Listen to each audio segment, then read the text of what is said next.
हरियाणा के कुरुक्षेत्र जिले के बीड सुजरा गांव के किसान पारंपरिक खेती की जगह फूलों की खेती करते हैं। फूलों की खेती कर इस गांव के किसान पारंपरिक खेती के मुकाबले ज्यादा मुनाफा कमा रहे हैं। इस गांव के किसानों की जिंदगी की कहानी भी बड़ी मुश्किलों भरी है। दरअसल ये किसान साल 1914 में दिल्ली से स्थानांतरित होकर कुरुक्षेत्र के बीहड़ जंगलों में आकर बसे थे।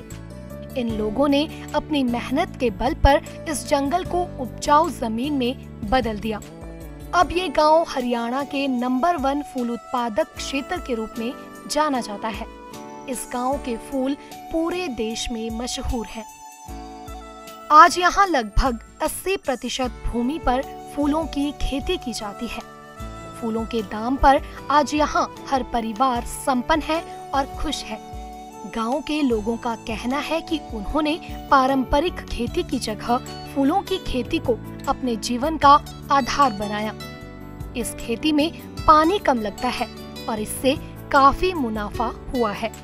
किसान 1 एकड़ से साल में लगभग 2 से 2.5 लाख रुपए आसानी से कमा लेते हैं। हम जो है ना 25 साल से इस फूलों की खेती से जुड़े थे, तो हमें इसमें बहुत ज़्यादा अच्छी आमदनी दिखाई दी और पानी का भी बहुत कम खर्चा है इसमें।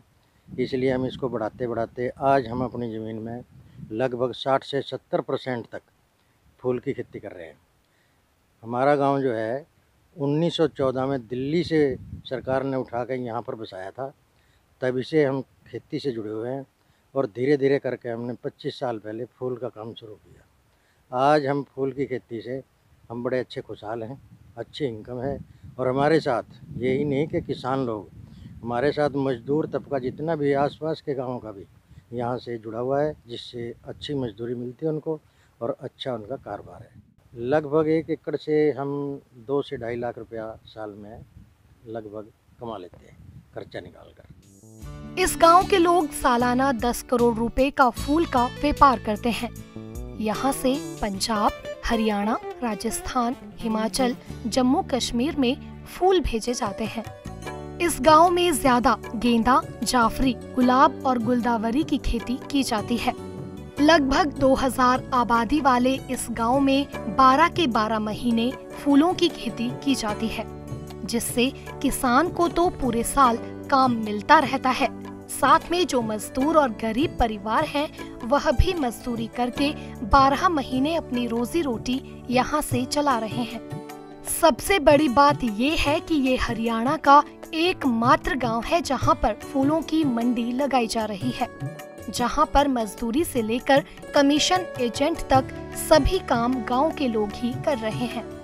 बहुत अच्छा, मतलब लोगों को अपने जैसे लोगों के पास रोजगार नहीं है, खेती के माध्यम से, फूलों के माध्यम से अपना अच्छा रोजगार इनको मिल रहा है। यहाँ पर अच्छा पैसा ठीक बन जाता है और फसलों के हिसाब से। तो 12 के 12 महीने फूल चलता है? जी सर, पूरा 12 के 12 महीने यहाँ पर फूल चलता है और ठीक आमदन है। हमारे यहाँ पे फूल की खेती कम से कम 25-30 साल से हो रही है, जिससे हमारे यहाँ के गांव के लोग सब फूल से जुड़े हुए हैं। और जैसे कि हमारे आसपास के गांव के हैं जो वे भी इससे ही जुड़ रहे हैं, उनको भी रोज़गार मिला हुआ है।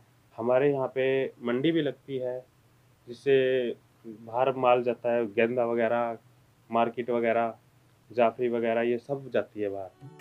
ये हरियाणा का इकलौता गांव है जहां पर फूलों की इतने बड़े स्तर पर खेती की जाती है। यहाँ का फूल हरियाणा के साथ साथ दूसरे राज्यों में भी काफी प्रसिद्ध है। ये गांव वालों की कड़ी मेहनत का नतीजा है, जिससे बीहड़ के जंगलों को आज अच्छा उत्पादन देने वाली जमीन बना दिया गया है। बहरहाल इस गांव के किसानों से प्रेरणा लेकर दूसरे किसान भी फूलों की खेती को अपनाकर अच्छा मुनाफा कमा सकते हैं। ईटीवी भारत हरियाणा के लिए कुरुक्षेत्र से मुनीश टोरन की रिपोर्ट।